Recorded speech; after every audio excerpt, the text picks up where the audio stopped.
প্ৰথম কথাটো হ'ল মই ধন্যবাদ জনাব বিচাৰিছোঁ বডাফা ৰেইনবো মিছনৰ সমূহ কৰ্মকৰ্তাক আৰু লগতে ইয়াৰ যিজন EM শ্ৰদ্ধাৰ উদয় বৈশ্য ডাঙৰীয়া আৰু মৰমৰ শ্ৰদ্ধাৰ দাদা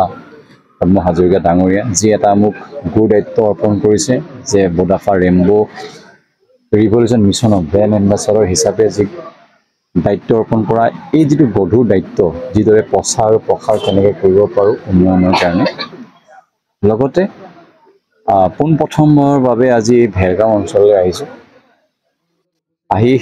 এতিয়া অনুভৱ হোৱা নাই যে ঠাইখন মোৰ কাৰণে অচিনাকি ঠাই চিনাকি মানুহ আমিবিলাকো এনেকৈ ডাঙৰ দীঘল হৈছোঁ উন্নয়ন প্ৰত্যেক মানুহে বিচাৰে আৰু উন্নয়ন হ'ব লাগে যিহেতু নামটো খুব ধুনীয়া ৰেইনবো সাতোৰঙী ৰামধেনুৱে যাতে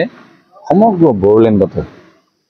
যাতে ৰঙীন কৰি তোলক বড়ো জনগোষ্ঠীটোৰ লগতে ইয়াত বসবাস কৰা যিমানবিলাক জাতি জনগোষ্ঠী ভাষাভাষী লোক আছে প্ৰত্যেকৰ যাতে আমাৰ আত্মনিৰ্ভৰশীল হৈ যাতে চবেই আগবাঢ়ি যাব পাৰে গতিকে ধন্যবাদ জনাইছোঁ পুনৰবাৰ আৰু সদায়